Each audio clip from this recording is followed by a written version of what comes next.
Shabbat Shalom, everyone. Live from Inverness, Scotland, the northern part of Scotland. A couple of hours ago, I just arrived here for an event, and I visited the Loch Ness, the very famous lake, water pound, I don't know what you call it, with the monster inside.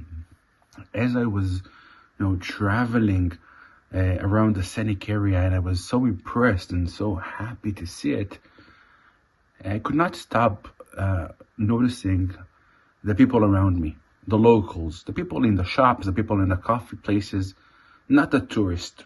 They were, I would say, a bit ignoring the amazing view. They got used to it. Today I want to talk about Parashat Beha'alotcha, and in the weekly portion starts with Aaron receiving the command, the privilege to light the Menorah. This is going to be your task, Moses asks Aaron. And the verse says, Vayas chen Aaron, and Aaron did so. Aaron did so? Of course he did so. If God commands, if Moses commands, of course Aaron is going to do so. Why the verse said he did so? The Rashi on the spot, the commentary, gives a very famous explanation. And he says 3 simple words. Melamed shelo shina. He teaches us that the verse brought to tell us that it did not change. It didn't change. Many other commentaries try to explain what does it mean that it didn't change. Of course, the technicality means that he did the first thing as he was asked. He didn't ask for any configuration for himself.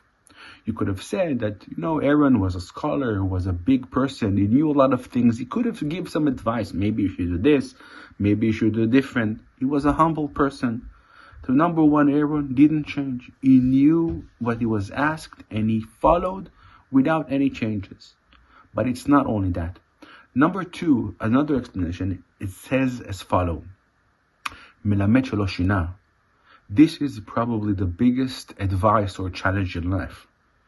The first day you're being asked to do something, a great thing, to light the menorah. You're doing it with all the excitement, with all the desire. You're there lighting the menorah. You're probably shaking while you're doing it. The next day, you're still shaking, but your heart is a bit in ease. You did it already once. What happened after a week? What happened after a month? I think the biggest problem with things in life is that we get used to it. When we're getting used to something, we tend to oversee it. We tend to ignore. We tend to change. We tend not to take any consideration of the details. I think that the rituals and what we are being asked from God to do sometimes becomes a custom. Because something that we do like a machine, like a device, we don't take our heart into it. We don't put the passion into it. Aaron didn't change. Aaron lighted the menorah just like he did the first day. A year after, he was shaking. He was full with enthusiasm. He was happy to do that. He was privileged to do that just like the first day. It's connected to what happened in the Loch Ness. It happened to all of us in our spiritual world, but also in the physical world. We get used to things. When the first time you see a beautiful spot, you're excited. After living in an area, you look at the window and the view doesn't mean a thing. You're used to it. Funny enough, in this week portion, getting used to something becomes an obstacle yet again. In the end of the portion, we read about the people of Israel complaining about receiving the manna, about receiving the bread from the sky. In our minds and in our soul, the manna was such a magical event. Who wouldn't want to be part of it? God fed you himself. He stands there. You go out from your home and you're fed by the land, by God, by the Almighty to your door. Is there anything greater than that? Is there anything more magical than that? And yet, the people are complaining. I think this is another something very crucial in understanding the human spirit and soul. When you're giving gifts, when you're getting for free, or not for free, but on a daily basis, you're being spoiled to the extent you do not appreciate it. In Aaron, in the beginning, we said about when somebody commands you and you do something out of spiritual enthusiasm and it drops as it goes, I think it also happens when you get something as a gift for free. The people of Israel, I'm sure in the beginning, were very excited about the bread from the sky. But as it went on and on, they got so used to it, so fed from it. Not the taste, not the flavor, but you want to have work. You want to take part of something. You want to be in labor.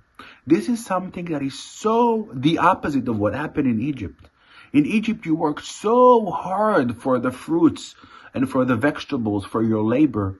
And the people of Israel wanted as well. The verse says that we missed the watermelons and the things that we got in Egypt. How are you missing something? You worked so hard. Yes, we want to work hard. We want to have an effort. When we're not being privileged and receiving things for free, we appreciate it more. When we are thinking of what we do and we look it with new eyes on a regular basis of what happens around us, we can be not spoiled, to understand the blessing of God, to try to put the effort of understanding we are blessed day after day. This week portion, in the beginning of the Menorah, it's connected also to education. Because Rashi explains that when Aaron lit the fire, he waited until the flame got into the candle. He had to go and see the flame entering and going. I think that there's something there. You need to try to figure out a way, a system, a method to bring this fire into fire and keep on with this insight. I think the menorah and I think fire represents the education. We know that from Chanukah. Chanukah comes from the word chinuch, education. Because generally saying, the power of fire is the fact that when you are lit, when you have fire, you can pass it for more people to see. You can pass it to more and more candles, more and more flames, and you're not getting less from it. The flame is going to continue to grow. Aaron represents that. And by standing there and lighting the fire, we understand that this is probably the most important value and lesson we need to educate our kids in this day and age. Appreciate what you have. Don't take things in granted. See and open your eyes in your perspective to see the blessing of God on every day and every night. I wish you all a Shabbat Shalom from Scotland. Bye.